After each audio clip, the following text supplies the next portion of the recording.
Amado Señor Jesucristo, te damos gracias por este nuevo día y te damos gracias por el privilegio que nos das de reunirnos como iglesia hoy, Señor, para glorificar tu nombre y alzar manos santas, Señor, para alabarte. Gracias, Señor Jesús, por este privilegio grandioso de poder ser llamados hijos tuyos. Te rogamos, Señor Jesús, que nos hagas, Señor, árboles plantados que beben de tu agua, Señor, del agua viva que eres tú, Señor Jesucristo. Te rogamos, Señor Jesús, que tu palabra quede grabada en nuestro corazón, en nuestra mente, y que podamos ponerla por obra, Señor. Ayúdanos a practicar tu palabra, a obedecerte, Señor Jesucristo. Ayúdanos, Señor, te rogamos, Padre, que nos hagas hacedores de tu palabra. Te rogamos también que nos ayudes a fijar nuestros ojos en ti, no en los problemas, no en las dificultades, no en las enfermedades, sino en ti, Señor Jesús. Queremos vivir para ti y en ti. Te rogamos, Padre Santo, nos ayudes en esta tarea, que por medio de tu Santo Espíritu, por medio de tu sangre preciosa en la cruz, ya tenemos victoria. Alabado seas, oh Señor Jesucristo, en tu nombre precioso. Amén.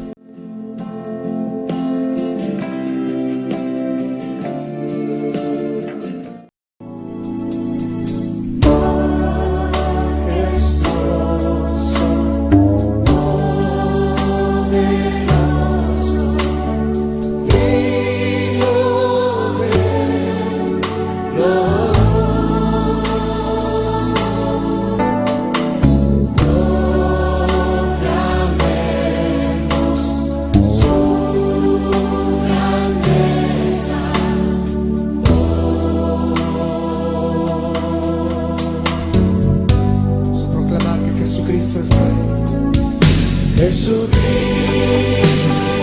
es Rey.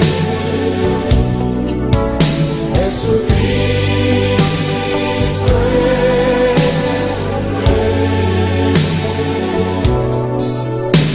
Postrado soy ante sus pies. Jesucristo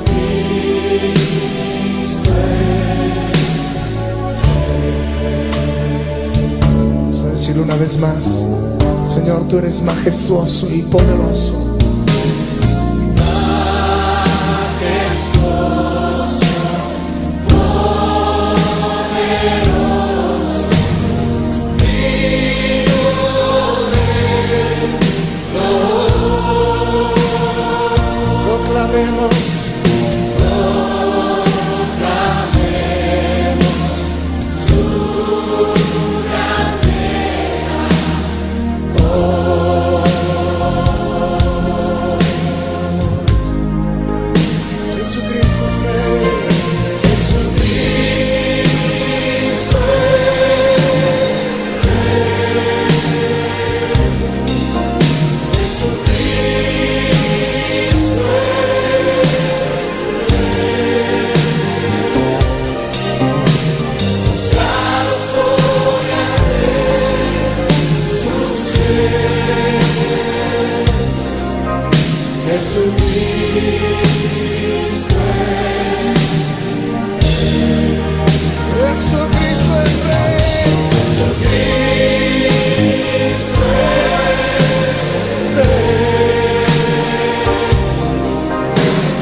adoramos a ti, Señor.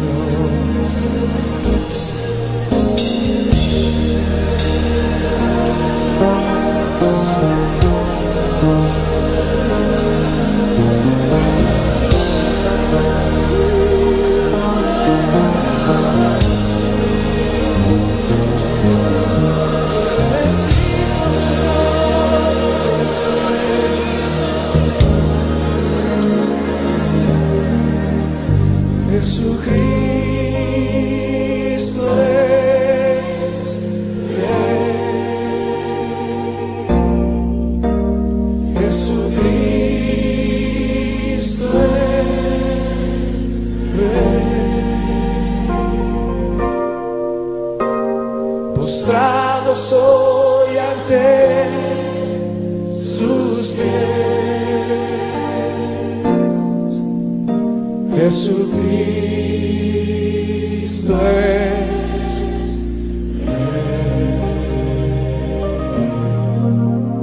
Jesucristo es Rey.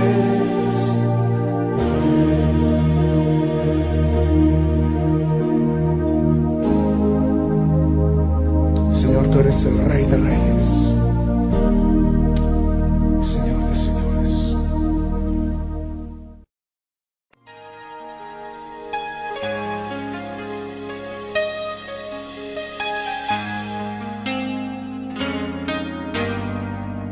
Sentado en su trono rodeado de luz, a la diestra del Padre gobierna Jesús. Con ojos de fuego, con rostro de sol, cuando abre su boca es trueno su voz. Sentado en su trono rodeado de luz, a la diestra del Padre gobierna Jesús. Con ojos de fuego, con rostro de sol, cuando abre su boca es trueno su voz. Poderoso, en majestad y reino, poderoso. Poderoso, en potestad e imperio, poderoso. Poderoso, en majestad y reino, poderoso. Poderoso, en potestad e imperio, poderoso. Un gran arco iris corona su ser. Él es el Cordero que pudo vencer. Él es el primero, Él es el postrer. Y arrojan coronas delante de Él. Poderoso, en majestad y reino, poderoso.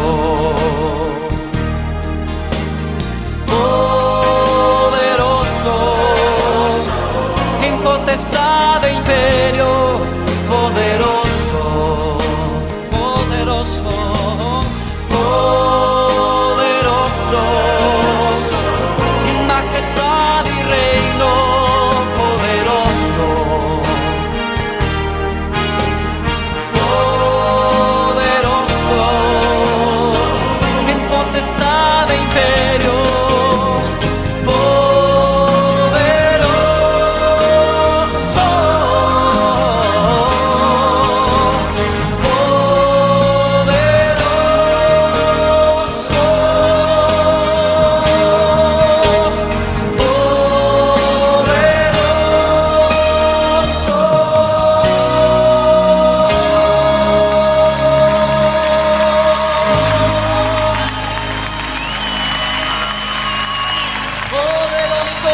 Señor.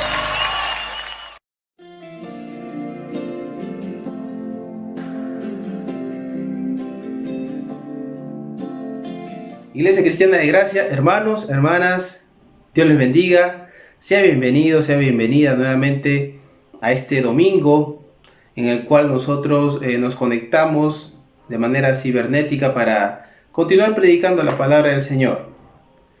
Antes de continuar, vamos a orar para que Él nos dirija en todo este tiempo, un tiempo en el cual vamos a aprender mucho de su palabra. Señor, te damos gracias por tu misericordia en este día, en el cual nos vas a mostrar cómo es que por medio de tu Santo Espíritu, Señor, estos hombres totalmente dubitativos, cobardes, se volvieron empoderados y llenos de la confianza y el gozo que solamente provienen de ti. En el nombre de Jesús te suplico, Señor, que nos muestres cómo es que también nosotros debemos de predicar el Evangelio. ¿Cómo es que nosotros debemos de manifestar tus maravillas? ¿Cómo te debemos de mostrar?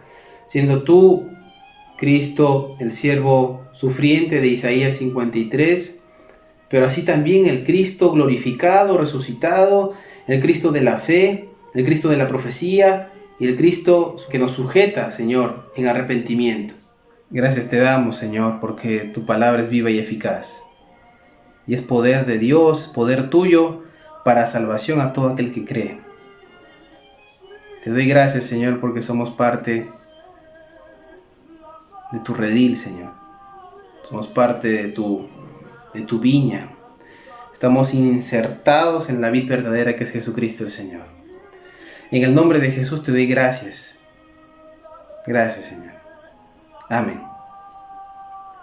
Muy bien, vamos a repasar un poco de lo que se vio en Hechos 2 de los Apóstoles, y es que ocurrieron dos poderosos acontecimientos. El primero fue ciertamente Pentecostés, donde el Señor cumplió su palabra o la profecía que había mostrado en Joel del capítulo 2, verso 28 al 32, o del 28 en adelante. Y es que ciertamente el Señor Jesucristo les había dicho a todos sus discípulos que aguarden, que todavía no era el tiempo, pero a su tiempo Él iba a mandar su Consolador, aquel que podía llevarlos a entender todas las cosas. Por medio de su Santo Espíritu permitió el Señor que predicasen con denuedo, y esto a su vez permitió que exalten el nombre de Jesucristo el Señor. ¿De qué manera? Pues aquí lo vemos en Hechos 2 de los Apóstoles, donde en Pentecostés se manifiesta que judíos de todas las naciones comenzaron a oír la alabanza al Señor en su propia lengua. Y la gente se maravillaba y decían: estos galileos que no tienen, que son iletrados, que son del vulgo, ¿cómo es posible que estén hablando en lenguas que no les pertenecen, que no son propias del lugar de donde nacieron? Y apareció también la gente que empezó a criticar de una manera muy ácida y le dijeron: no se preocupen, ellos están libados, están llenos de mosto, están bebiendo el vino demasiado temprano. Más adelante el apóstol Pedro desmintió todo esto, y luego su predicación fue en base a 5 ejes, 5 pilares. Estos pilares son, en primera instancia, el ministerio del Señor Jesucristo. Su vida, su pasión, su muerte, su resurrección, su ascensión, su glorificación y su acción salvífica en nosotros. Son 5 pilares de los cuales podemos observar que esto pertenece a la confesión de fe de los apóstoles de la iglesia primitiva, conocida como querigma. Este querigma es lo que se manifestó en la iglesia primitiva para exponer al Señor Jesucristo como Señor, Salvador, y como aquel que nos puede justificar solamente. Solamente Él nos puede declarar justos, solamente Él nos puede librar de la condenación eterna. Pero eso es lo que manifestaron estos varones, que eran así como usted y yo, y el hombre el grueso popular, ciertamente los afanes de la vida y los problemas triviales que podemos tener, ya sea por nuestra responsabilidad o sea que nos sorprendan, nos demuestra que somos seres muy cobardes. Pero estos hombres que también eran cobardes, llenos del Espíritu Santo, no se acobardaron y empezaron a predicar con denuedo, sin miedo a las represalias, sin miedo a que sean golpeados, que sean asesinados, que sean torturados. Ese milagro lo hizo posible el Señor Jesucristo, enviando su Santo Espíritu. Y el día de hoy vamos a observar cómo en Hechos 3 hay una sanación extraordinaria, una sanación milagrosa de parte del Señor Jesucristo por medio de Pedro, ¿correcto? Y vamos a leer Hechos 3, vamos a ir a Hechos 3, versículo del 1 al 11. Curación de un cojo.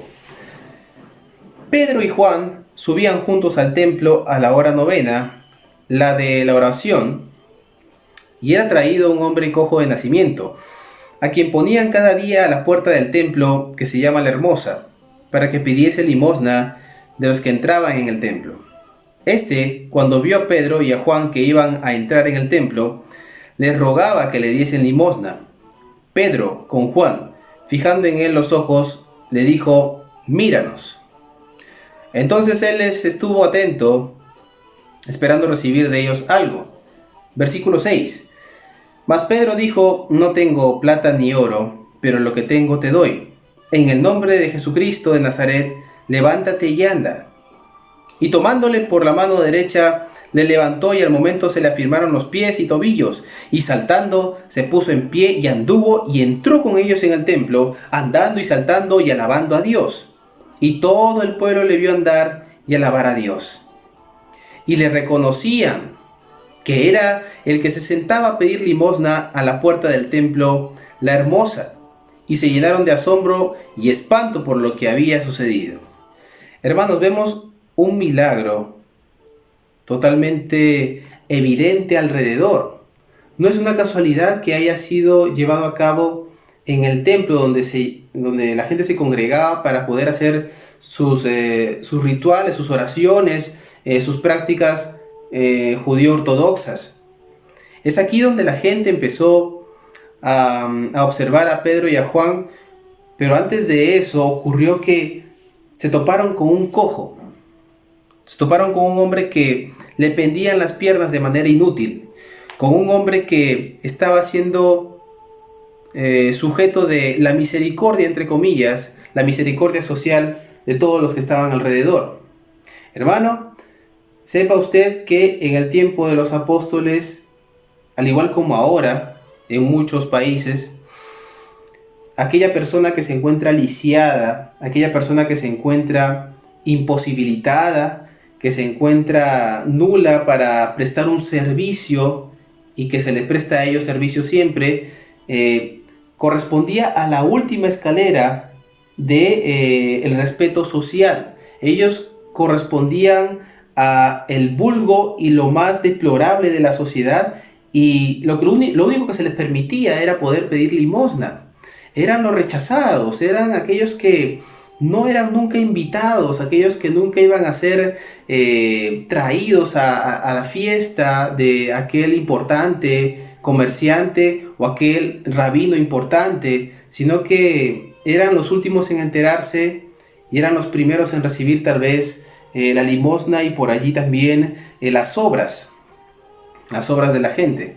Sin embargo, ese tipo de misericordia, ese tipo de piedad, no la mostraron los apóstoles, porque a su tiempo, hermanos, permítanme apuntarlo, y es que Romanos 5:6 me dice que yo también era una persona con discapacidad espiritualmente. Usted y yo éramos personas con discapacidad espiritual, estábamos a su tiempo, estábamos totalmente vulnerables, éramos inútiles, éramos impíos, éramos pecadores. Pero a su tiempo el Señor Jesucristo murió por usted y por mí, siendo inútiles, siendo incapacitados espiritualmente, al igual que este hombre. Versículo 4. nos manifiesta que el Señor Jesucristo hizo que los apóstoles tuviesen la misericordia de parte de Él, no de parte de los hombres, porque los hombres ni siquiera miraban a estos varones o a este varón cojo. Lo tenían en menos. Era un hombre totalmente rechazado, repudiado. Sin embargo, la palabra mira nos evidencia la misericordia que viene de parte del Señor Jesucristo. Entonces Él estuvo atento esperando recibir de ellos algo y hubo una expectativa de parte de este hombre. Y después en el versículo 6, Pedro dijo: no tengo plata ni oro, pero lo que tengo te doy. En el nombre del Señor Jesucristo, levántate y anda. Y este milagro, hermano, hermana, manifiesta cosas muy puntuales. Primero, este hombre, al ser restaurado, finalmente era incluido en la sociedad, la cual lo había rechazado y lo había eliminado de cualquier tipo de evento o práctica social. Entonces, era reinsertado a la sociedad. Y no solamente era reinsertado socialmente, era reinsertado también espiritualmente. Porque este hombre, aparte de saltar, de brincar y de hacer obviamente lo que nunca iba a poder hacer, él alababa a Dios. Versículo 8. Y saltando se puso en pie y anduvo y entró con ellos en el templo, andando y saltando y alabando a Dios. No se trata solamente de que este hombre fue injertado nuevamente a la sociedad, sino que fue injertado a nivel espiritual. Fue un hombre que se ganó para el Señor. Fue un hombre que se ganó para la sociedad. Fue un hombre que se insertó totalmente, completamente, se rehabilitó completamente. Un incapacitado total volvió a la capacidad total. En el nombre del Señor Jesucristo fue reinsertado. Y ese es el milagro potente en este hecho, en la curación de un cojo.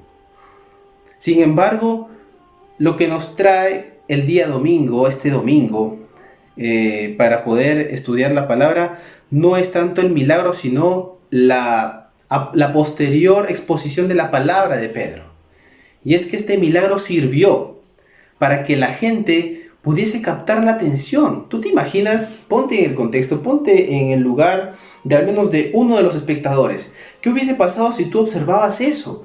Que un hombre cojo, que está totalmente, entiendo, pordiosero, sucio, con las piernas que le pendían inútiles porque no podía usarlas, porque era un incapacitado, una persona con discapacidad, y de repente puede saltar, y no solamente salta, sino que alaba a Dios con todas sus fuerzas. Eso definitivamente debió haber capturado la atención de todos los que estaban ahí. Es por eso que, utilizando esta manifestación gloriosa de la mano del Señor Jesucristo, Pedro va con el discurso. Pedro va con la predicación. Pedro es muy agudo aquí y observa que la gente se empezó a aglomerar y aprovecha ese bulto, ese tumulto, para predicar el Evangelio del Señor. Versículo 11. Y teniendo asidos a Pedro y a Juan, el cojo que había sido sanado, todo el pueblo atónito concurrió a ellos al pórtico que se llama de Salomón. Y es aquí, hermano, donde la exposición de Pedro tiene una forma en particular.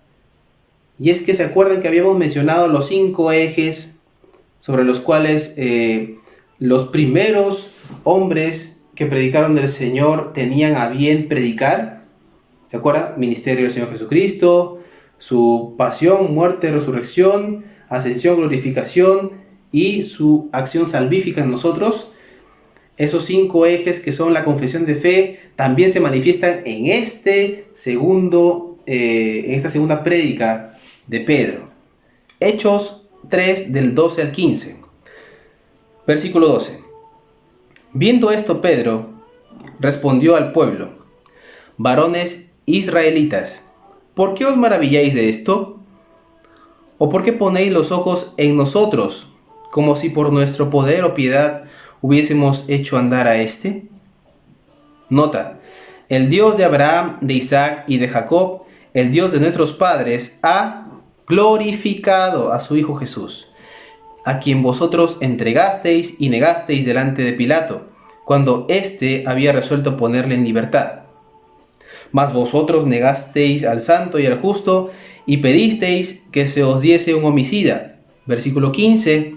Y matasteis al autor de la vida, a quien Dios ha resucitado de los muertos, de lo cual nosotros somos testigos. Hermanos, el primer punto del sermón del día de hoy es: tienes que predicar del Cristo glorificado y resucitado. Todas las prédicas que escuchamos son abundantes y son ricas en el ministerio del Señor Jesucristo, en su muerte, en su pasión, su muerte, pero ya es tiempo, y aquí el apóstol Pedro nos dice que tomemos en cuenta el Cristo glorificado y resucitado. Y ese Cristo glorificado lo podemos encontrar en Apocalipsis 1 del 12 al 16. Acompáñame, por favor. Vamos a tomar una visión un poquito más general y vamos a partir desde el versículo 4. Juan a las 7 iglesias que están en Asia, gracia y paz a vosotros, del que es y que era y que ha de venir, y de los 7 espíritus que están delante de su trono, y de Jesucristo, el testigo fiel, el primogénito de los muertos y el soberano de los reyes de la tierra, al que nos amó y nos lavó de nuestros pecados con su sangre, y nos hizo reyes y sacerdotes para Dios, su Padre. A Él sea la gloria e imperio por los siglos de los siglos. Amén. He aquí que viene con las nubes, y todo ojo le verá, y los que le traspasaron, y todos los linajes de la tierra harán lamentaciones por Él. Sí, amén. Yo soy el Alfa y el Omega, principio y fin, dice el Señor, el que es, el que era y el que ha de venir, el Todopoderoso. Yo, Juan, vuestro hermano, y copartícipe vuestro en la tribulación, en el reino y en la paciencia de Jesucristo, estaba en la isla llamada Patmos, por causa de la palabra de Dios y el testimonio de Jesucristo. Yo estaba en el Espíritu en el día del Señor, y oí detrás de mí una gran voz como de trompeta. Nota, esto es importante, que decía: yo soy el Alfa y la Omega, el primero y el último. Escribe en un libro lo que ves, y envíalo a las 7 iglesias que están en Asia: a Éfeso, a Esmirna, a Pérgamo, a Tiatira, a Sardis, Filadelfia y Laodicea. Y me volví para ver la voz que hablaba conmigo, y vuelto vi 7 candeleros de oro, y en medio de los 7 candeleros a uno semejante al Hijo del Hombre, vestido con una ropa que llegaba hasta los pies, y ceñido por el pecho con un cinto de oro. Su cabeza y sus cabellos eran blancos como blanca lana, como nieve, sus ojos como llama de fuego, y sus pies semejantes al bronce bruñido, refulgente como un horno, y su voz como estruendo de muchas aguas. Tenía en su diestra 7 estrellas, de su boca salía una espada aguda de 2 filos, y su rostro era como el sol cuando resplandece en su fuerza. Es una manifestación divina, totalmente divina, del Señor Jesucristo.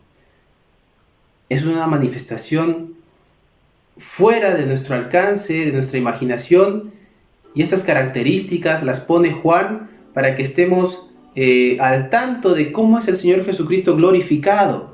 Su palabra lo expone. Fenotípicamente, es decir, las características físicas de las personas, no es para nada común observar una persona con ojos como el fuego y el rostro resplandeciente y los pies como el bronce bruñido y un cinturón de oro en el pecho, etc. Estas características son exclusivas de nuestro Señor Jesucristo en gloria. La visión de Juan en Apocalipsis 1 del 12 al 16, que oye una fuerte voz como de trompeta, que lo tomó por sorpresa y lo comisionó, le dio esta misión para escribir sus visiones para las 7 iglesias de Asia Menor. Se observan los 7 candelabros de oro, y es probablemente en un circuito que correspondía a la ubicación geográfica de las 7 iglesias. El candelabro era el accesorio más elaborado y bello del templo. Sin embargo, aquí la atención no se lleva a los candelabros, sino es que se lleva al Señor Jesucristo, que aparece con una túnica de sumo sacerdote, una túnica blanca, y a su vez el cinturón de oro de un rey. Nota que en un comentario se observa que el cinturón no se lleva a la altura de la cintura, sino a la altura del pecho. Esto demanda, pues esto exige que se pueda observar el detalle, y es que los obreros ponen el cinturón a la altura de la cintura para seguir trabajando. Sin embargo, él, en su estatus de rey, coloca el cinturón a la altura del pecho. ¿Correcto? Mientras tanto, también se observan características puntuales como el cabello blanco. Este cabello blanco, tú te acuerdas, hermano, que en la profecía de Daniel 7 del 9 al 10 se manifiesta el anciano de días. El anciano de días tiene características semejantes. Cabello blanco. Sus ojos penetrantemente poderosos para juzgar y discernir eran como llama de fuego, y su rostro también era sumamente brillante. Esto definitivamente expone suma divinidad, una divinidad que es sumamente alta, sumamente santa. Y así también podemos hacer memoria cuando el Señor Jesucristo se transfiguró. ¿Te acuerdas? Él resplandeció. Y aquí también observamos que Él resplandece, sus ojos como llama de fuego y su rostro también resplandece. Y aquí hay algo interesante que vamos a nombrar con respecto a sus pies. ¿Te acuerdas de sus pies como bronce bruñido? Ciertamente. Bueno, nuevamente volvemos a Daniel. Daniel 2:33, donde manifiesta de esta estatua, ¿te acuerdas? Ya cuando tú lo veas en casa, Daniel 2:33, la estatua tiene pies de barro, que simboliza a las naciones como Babilonia, como Roma, en contraste con los pies de bronce bruñido, o sea, bronce hirviendo. Es un metal que, sumergido y llevado a esa temperatura, tiene características especiales y muy poderosas. Es un metal muy fuerte. Así también podemos poner en contraste con, como habíamos mencionado, las naciones como Babilonia y Roma. Todos esos reinos caerán, porque sus pies son de barro, pero el imperio del Señor Jesucristo, con los pies de bronce hirviente, permanecerá por siempre. Gloria sea su nombre. También podemos observar en Hechos 26, del 17 al 15, y aquí observamos pues el testimonio de Pablo. ¿Tú te acuerdas del testimonio de Pablo? Este hombre que atestiguó el asesinato de Esteban y que en ese momento estaba camino pues a capturar a más cristianos y hacer la voluntad de Dios, cuando de repente el resplandor de la gloria del Señor Jesucristo lo tomó en el camino, lo tumbó y le dijo las siguientes palabras. Hechos 26, del 13 al 15. Cuando al mediodía, oh rey, yendo por el camino, vi una luz del cielo que sobrepasaba el resplandor del sol, la cual me rodeó a mí y a los que iban conmigo. Y habiendo caído todos nosotros en tierra, oí una voz que me hablaba y decía en lengua hebrea: Saulo, Saulo, ¿por qué me persigues? Dura cosa te es dar cosas contra el aguijón. Entonces yo dije: ¿quién eres, Señor? Y el Señor dijo: yo soy Jesús, a quien tú persigues. Yo soy Jesús, a quien tú persigues. Un hombre totalmente orgulloso se vio reducido a estar de rodillas delante de la gloria y el resplandor del Señor Jesucristo y de su voz penetrante, que en ese momento lo confrontó a Saulo de Tarso, posterior Pablo. También encontramos al Señor Jesucristo glorificado en la visión y el testimonio de Esteban. Vamos a retroceder ahí nomás. Hechos 7, del 55 al 56. Pero Esteban, lleno del Espíritu Santo, puesto los ojos en el cielo, escucha, vio la gloria de Dios y a Jesús que estaba a la diestra de Dios. Vio la gloria de Dios y a Jesús que estaba a la diestra. Y dijo: he aquí veo los cielos abiertos y al Hijo del Hombre que está a la diestra de Dios. Se le dio tamaño privilegio de observar con los cielos abiertos al Señor Jesucristo que está ubicado a la diestra de Dios Padre. Nuestro Dios, el Señor Jesucristo, 1 de Juan 5:20, es el verdadero Dios y la vida eterna. Uno somos, yo y el Padre, dijo el Señor Jesucristo, y por lo tanto, nuestro Señor y Salvador glorificado es el verdadero Dios, y la vida eterna se manifiesta de esa manera para que tú y yo también lo prediquemos de esa manera. ¿Estás predicando? ¿Conoces al Señor Jesucristo glorificado? ¿Lo alabas como aquel Cristo glorificado? Y el segundo punto de nuestro primer apartado es: predica del Cristo resucitado. Primera de Pedro 1:3.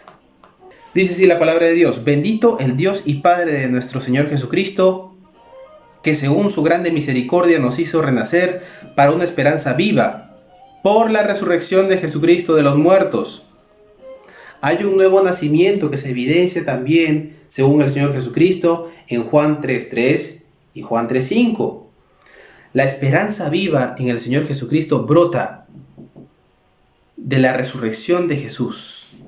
Nuestra esperanza, que no es una esperanza muerta, una esperanza en ídolos, una esperanza en los hombres, una esperanza en riquezas, en sabiduría o en placer. No, es una esperanza viva que brota de la resurrección de Jesús. Hermanos, tristemente escuché hace tiempo atrás que un líder religioso de una religión popular, digámoslo así, manifestó lo siguiente. Manifestó que la cruz es el fracaso de Dios. Manifestó que la cruz es el fracaso de Dios. Ciertamente cuando uno escucha esto acerca de su Señor, ciertamente uno siente ganas de confrontar con la palabra y de decir: estás totalmente equivocado, pero el Señor expone su palabra y la expone con el dominio que el Espíritu Santo permite. Y la Escritura menciona todo lo contrario. La Escritura menciona todo lo contrario en Colosenses 2:15. Dice así la palabra de Dios: y despojando a los principados y a las potestades, los exhibió públicamente, triunfando sobre ellos. ¿En dónde? En la cruz. No estaba triunfando porque se sentó en un trono. No estaba triunfando porque llegó y le cayó bien a Pilato. No estaba triunfando porque la pasó muy bien con Nerón. El Señor Jesucristo triunfó sobre principados y potestades y los exhibió públicamente en la cruz.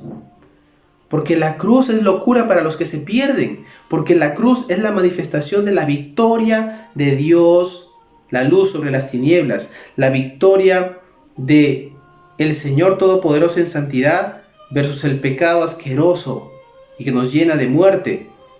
Es la victoria del Señor de todas las almas versus el príncipe de la potestad del aire, versus el príncipe de este mundo. Es la victoria de nuestro Señor Jesucristo sobre Satanás. Señor Jesucristo por encima, y no hay otro nombre en el cual podamos ser salvos, porque en Él, por Él y para Él son todas las cosas. A Él sea la gloria por los siglos de los siglos.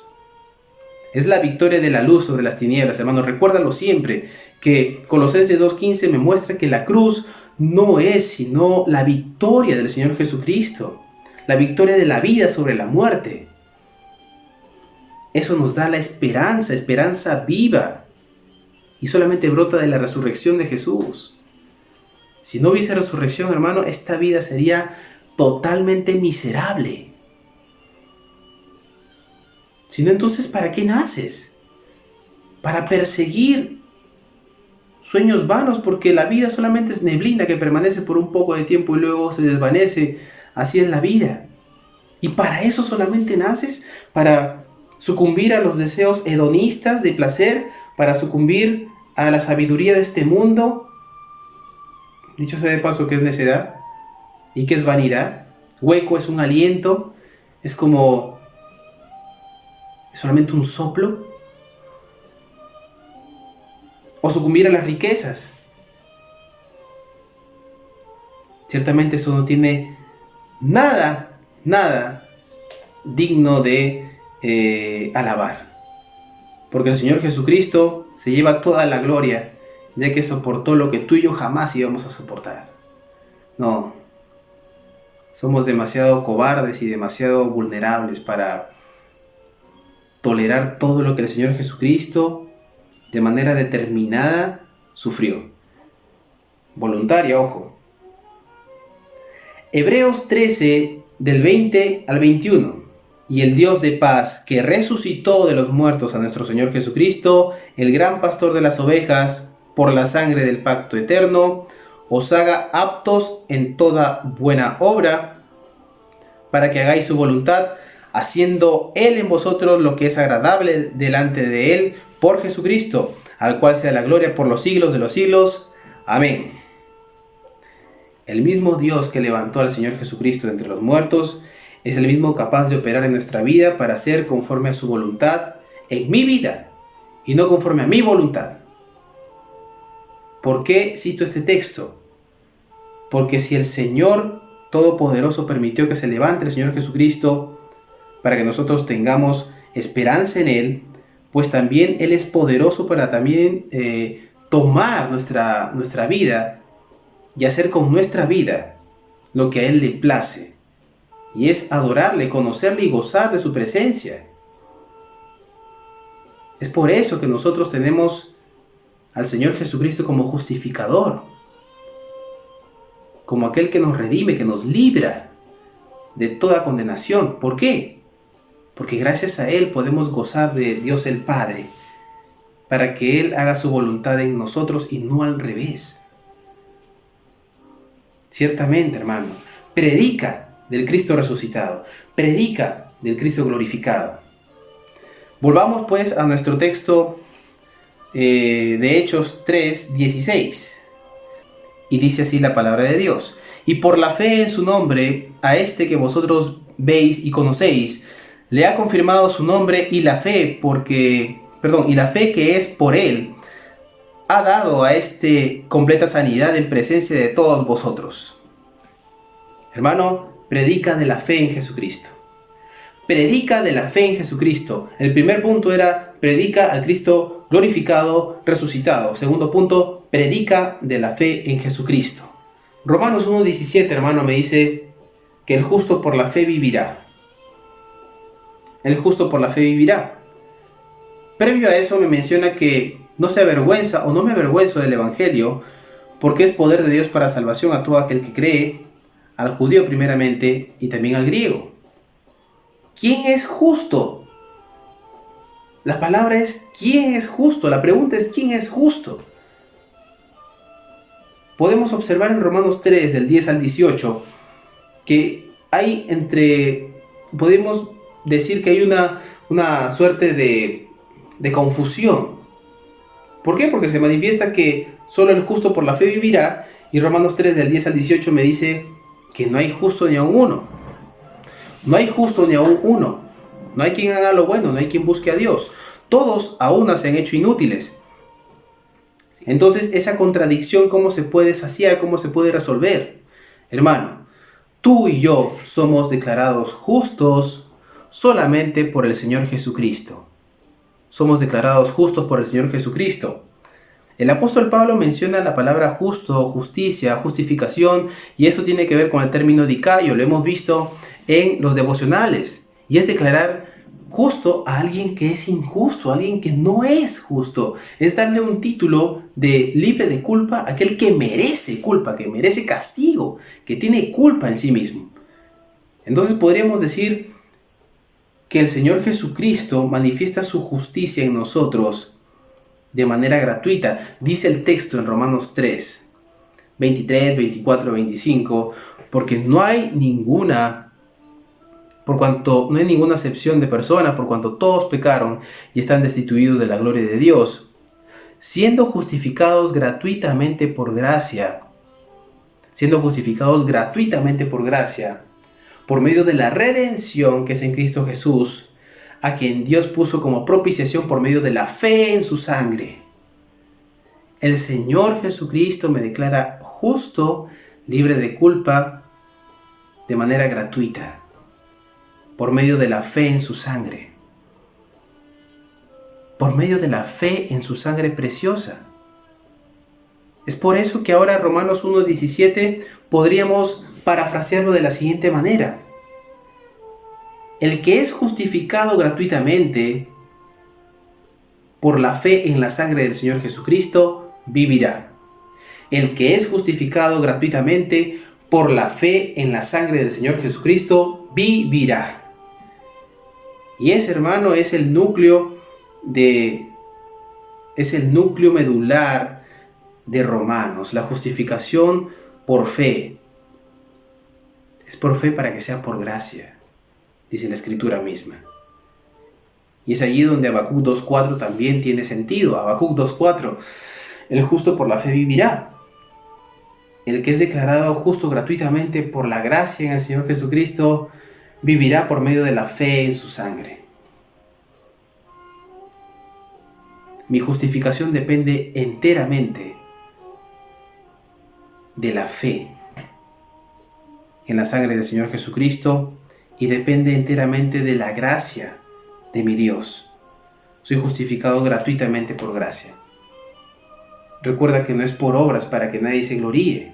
Recuerda que incluso Abraham, incluso David, no fueron justificados por sus obras, Romanos 4 en adelante, sino que primero fue la justificación de este varón, Génesis 15, en el caso de Abraham, y décadas después, Génesis 17, se llevó a cabo la circuncisión, que era un símbolo, pues, de lo que el Señor había hecho en el corazón de este varón. Predica de la fe en Jesucristo. Predica de la fe en Jesucristo. El tercer punto en el cual vamos a ahondar es que prediques de que Cristo es la profecía hecha carne. El Señor Jesucristo es la profecía hecha carne. Hechos 3, del 17 al 18. Mas ahora, hermanos, sé que por ignorancia lo habéis hecho, como también vuestros gobernantes, pero Dios ha cumplido así lo que había antes anunciado por boca de todos sus profetas, que Jesucristo había de padecer. El Señor Jesucristo había de padecer. Los profetas ya habían manifestado esto. En el año 722 aproximadamente antes de Cristo, el profeta Isaías manifestó un conjunto de profecías mesiánicas, un conjunto de profecías acerca del Señor Jesucristo. Y esto se manifestó, hermano, para que tú y yo tengamos la palabra viva y eficaz, para poder corroborar que el Señor Jesucristo, desde su profecía hasta su nacimiento y toda su vida, fue un conjunto de sucesos sobrenaturales. No en el sentido místico, no, sino en el sentido santo. Porque la palabra de Dios manifiesta que el Señor Jesucristo, 700 años antes, 600 años antes, se manifestó con lujo de detalle de quién se trataría, de dónde saldría, cómo sufriría. Vamos a observar en Isaías 7:14 que se expone que nacerá un niño que se llamará Emmanuel, Dios con nosotros. Este es el texto que toma y reposa pues en Mateo 1:23, donde se señala una realidad superior, y es que el nacimiento del Salvador, el Mesías de la casa de David, era un hecho. Isaías 7:14. Por tanto, el Señor mismo os dará señal. He aquí que la Virgen concebirá y dará a luz un hijo y llamará su nombre Emmanuel. Es una profecía mesiánica puntual, puntualísima. Dios con nosotros. Es aquí donde 700 años antes el Señor está manifestando que el Señor Jesucristo nacería de una virgen. Y se manifiesta ricamente sus características de rey y de Dios en Isaías 9:6, por ejemplo. Porque un niño nos es nacido, hijo nos es dado, y el principado sobre su hombro, y se llamará su nombre admirable, consejero, Dios fuerte, Padre eterno y príncipe de paz. La victoria prometida tiene su base en el nacimiento de un nuevo monarca, de un nuevo rey, con capacidad de garantizar paz y prosperidad eterna para todo su pueblo. Concentra su poder en cualidades excepcionales, que posee firmeza, justicia y rectitud, y esto conducirá a su reino. Tenemos cada una de las características expuestas y su significado. Por ejemplo, se habla que es consejero admirable, donde la sabiduría y la habilidad para comprender y realizar planes divinos serían lo suyo. Sabiduría y habilidad para comprender y realizar el plan divino. ¿Quién sino solo Dios puede tener toda la sabiduría para comprender el plan divino? Solamente Dios. Dios fuerte. Y esta explicación me encanta porque en el hebreo se llama o se describe como El Gibor. Y El Gibor se puede traducir como héroe de Dios. Como el fuerte de Dios. El héroe de Dios. La ficción manifiesta muchos héroes de diversas, con diversos poderes y diversas características, pero aquí en la Escritura se manifiesta que el héroe por excelencia es el Señor Jesucristo, Dios fuerte, el Gibor en el griego. El Señor Jesucristo es el héroe de todos nosotros los creyentes. Es el verdadero héroe. Padre eterno, que es una ampliación de los votos de la eternidad a los reyes. Así también el príncipe de paz. Él garantiza la paz mediante la sabiduría que le permite Dios el Padre para poder ejercer los planes divinos. También tenemos Isaías 42:1, refiriéndose al Señor Jesucristo. Isaías 53, que es riquísimo en detalles acerca del padecimiento del Señor Jesucristo, que no tendría una apariencia atractiva, que sería despreciado por todos los varones, y era ciertamente sumamente despreciado por todos. Pero muchos reducen o hacen un resumen de Isaías en Isaías 53:6. ¿Qué nos dice Isaías 53:6? Acompáñenme, por favor. Todos nosotros nos descarriamos como ovejas, cada cual se apartó por su camino, mas Jehová cargó en él el pecado de todos nosotros. Ese es nuestro Señor Jesucristo. Él es nuestro Dios fuerte, nuestro Padre eterno, nuestro príncipe de paz. Aquel que fue capaz de cargar sobre sus lomos todo el pecado de la humanidad, porque todos nosotros nos descarriamos como ovejas y cada uno tomó su camino. Ciertamente lo que no queríamos hacer, eso hacíamos, y lo que deberíamos hacer, no lo hacíamos. Éramos miserables, éramos dignos de lástima.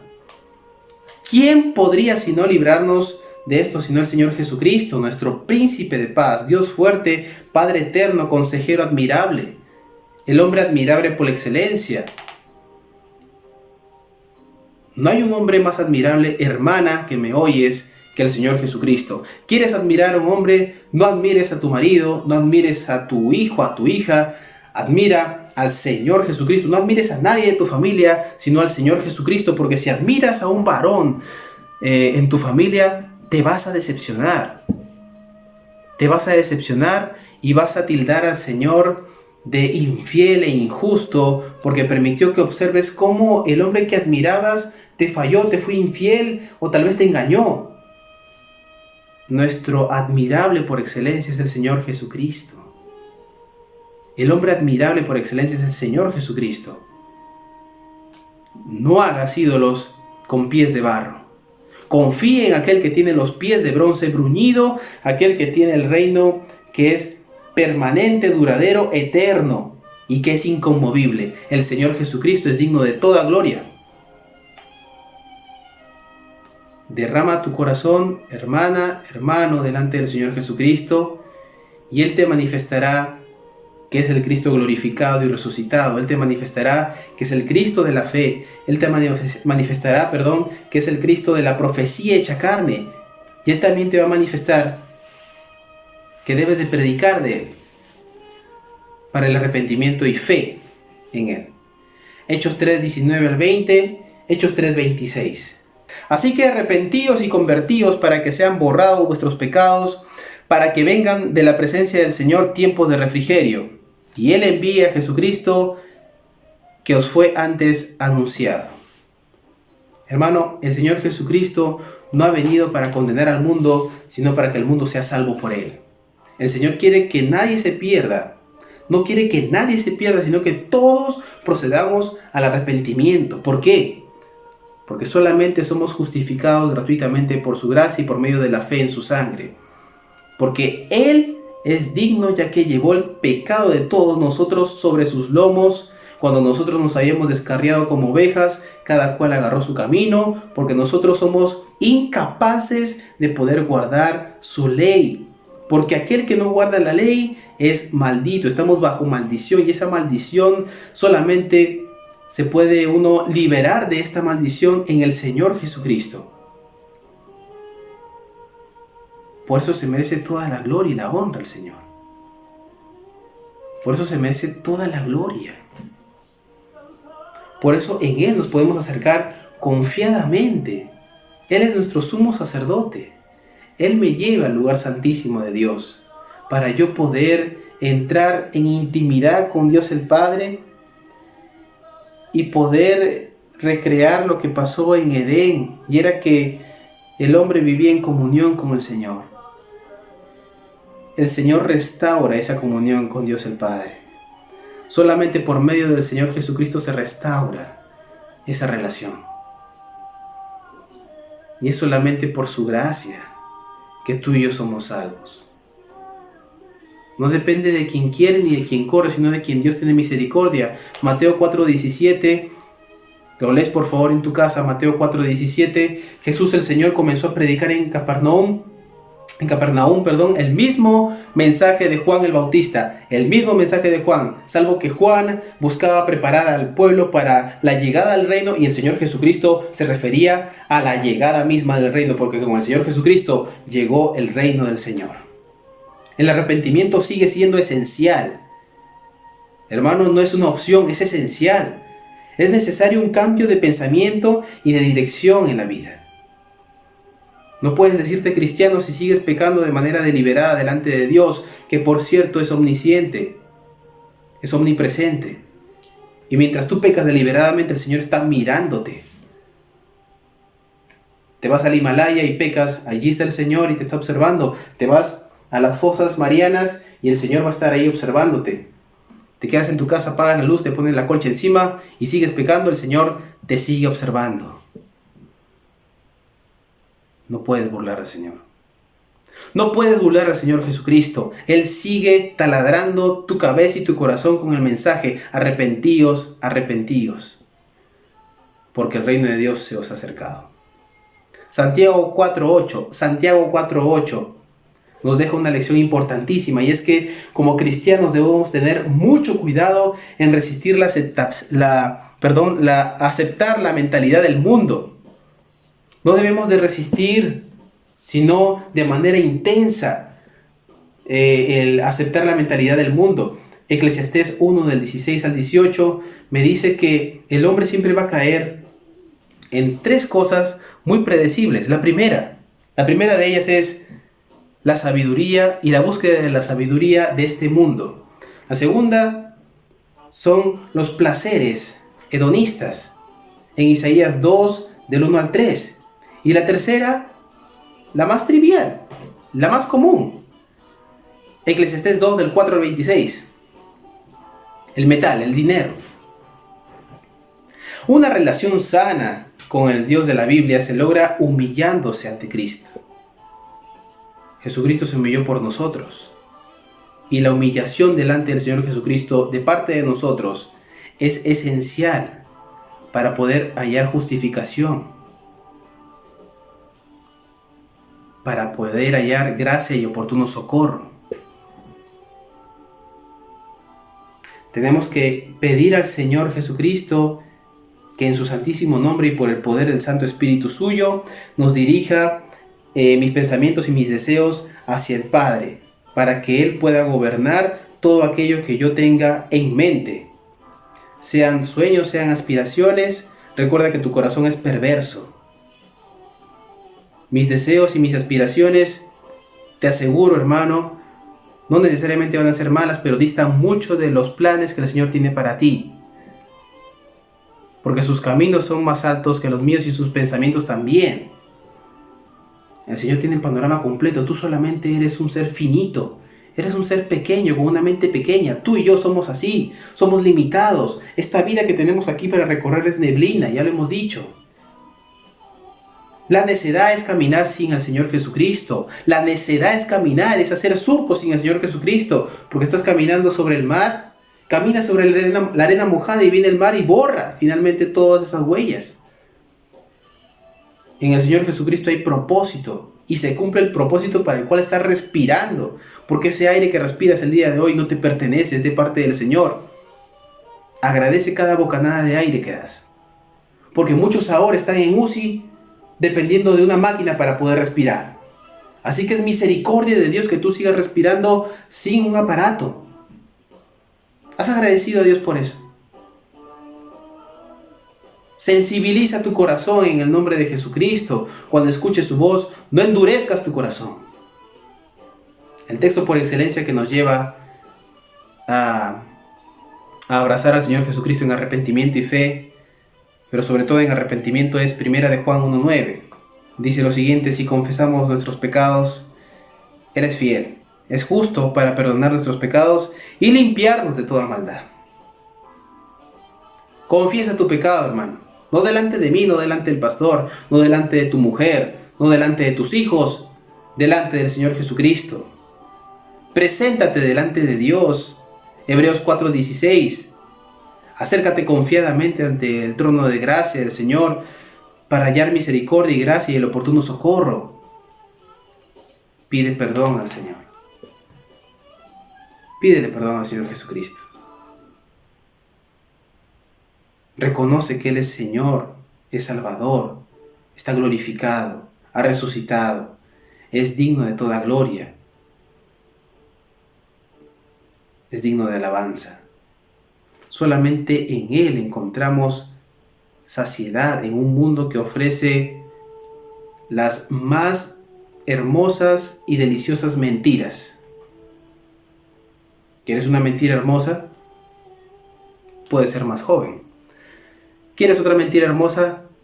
La felicidad se va a desencadenar con el dinero que puedas ganar, sea lícito o sea ilícito. ¿Quieres otra mentira hermosa? Puedes tener más de 2 mujeres. ¿Quieres otra mentira hermosa?